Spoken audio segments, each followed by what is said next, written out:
최근 약사법 위반 혐의로 형사조사를 받게 되는 사례가 늘고 있습니다.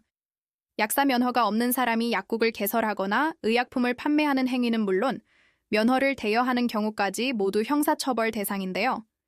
특히 면허 대여는 약사법상 처벌 수위가 상당히 높고 유죄가 인정되면 면허 취소라는 행정처분까지 뒤따르기 때문에 초기 대응이 무엇보다 중요합니다. 많은 분이 경찰 조사 단계에서 나는 몰랐다고 부인하면 해결될 거라고 생각하지만 수사기관은 계좌이체 내역이나 주변인 진술 같은 객관적인 증거를 이미 확보하고 조사를 시작하는 경우가 대부분입니다. 따라서 단순히 혐의를 부인하는 것만으로는 위험할 수 있습니다. 수사 초기부터 사건의 전체적인 사실관계를 정확히 파악하고 법리적으로 불리한 부분과 유리한 부분을 냉정하게 분석해서 대응 전략을 세워야 합니다. 저희는 경찰 조사 단계부터 절도, 성범죄, 보험사기 등 각 범죄의 유형별 핵심 쟁점을 기준으로 사건을 분석하고 접근합니다.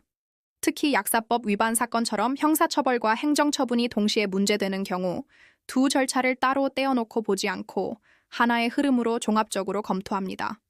어떤 진술이 형사재판과 행정소송에 각각 어떤 영향을 미칠지 미리 예측하고 시나리오를 만들어 대비하는 것이죠.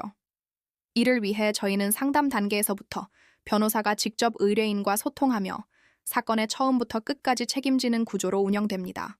상담 과정에서 발생한 비용이 나중에 중복되지 않도록 조정하고 형식적인 착수금만으로 사건을 맡는 방식은 지양합니다. 또한 사건 결과에 따라 보수를 달리 책정하지 않습니다.